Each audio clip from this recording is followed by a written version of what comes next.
Welcome to this comprehensive introduction to 3D game development in Java. In this series, we will take you through everything you need to know to get started with building your own 3D games. Before we dive in, let's briefly discuss what 3D game development entails. 3D games rely on complex graphics, physics, and user input to create immersive experiences. In our journey, we will leverage libraries such as Java OpenGL, JOGL, or libgdx to render 3D graphics and create gameplay mechanics. To follow along with this tutorial, you should have Java Development Kit, JDK, installed, as well as an IDE such as Eclipse or IntelliJ IDEA. Additionally, we will be using libgdx, which simplifies game development in Java. First, let's set up our development environment. Head over to the libgdx website and follow the setup instructions there. We'll create a new project using their project generator. Once you have generated the project, you will have a folder structure that contains everything needed to start development. Let's open our project in an IDE, such as IntelliJ IDEA. You'll find several sub-projects, core, desktop, etc., that serve different purposes. Now, let's take a look at the core project. This is where the main game logic will reside. Open the main class, which is the entry point of your game. You will find methods for creating and rendering the game. Next, we need to initialize the 3D engine. libgdx provides a robust way to set up 3D rendering, and you'll typically create a camera to define your 3D space. In the create method, we'll configure our camera. Now that we have our camera set up, let's set up a basic 3D object, a simple cube. We'll use libgdx mesh to create and render our cube. In the create method, add the following code to define the cube geometry. Here is the full definition for the cube setup.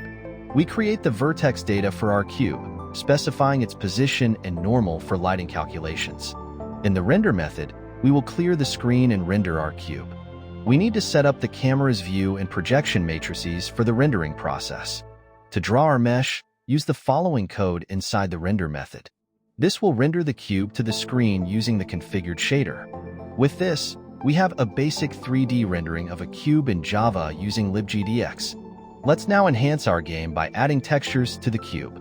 We will use a simple texture and apply it to the surface of our cube mesh. To apply the texture to your mesh, you will need to modify the vertex attributes to include texture coordinates. We will also update the shader's fragment shader code to sample the texture. Modify the rendering part of the game by binding textures before the render call.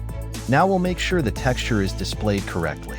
It's also important to manage the game states. We can utilize a simple game state manager to manage our game logic better. In this game state manager, we have methods to add and set game states. Each state can define how it initializes, updates, and renders.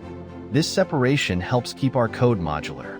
Now that we have a basic structure, let's add keyboard input to control the camera. This will allow users to move around the 3D world by utilizing simple key presses. With this setup, pressing W, A, S, or D will move the camera forward, left, backward, and right. This serves as a basic control scheme. Let's add one last touch to our game, enabling lighting effects on the cube. We've successfully created a simple 3D environment with a textured cube and basic camera controls. You can enhance this game further by adding collision detection, more objects, or even creating a game loop that handles game logic more efficiently. In this tutorial, we covered setting up a 3D game in Java using libgdx from scratch, including rendering, input handling, and lighting effects. Don't forget to play around with the configuration to make this game uniquely yours. Thank you for watching this introductory video tutorial on 3D game development in Java. Be sure to subscribe and hit the bell icon for more tutorials, and leave your comments down below if you have any questions or suggestions.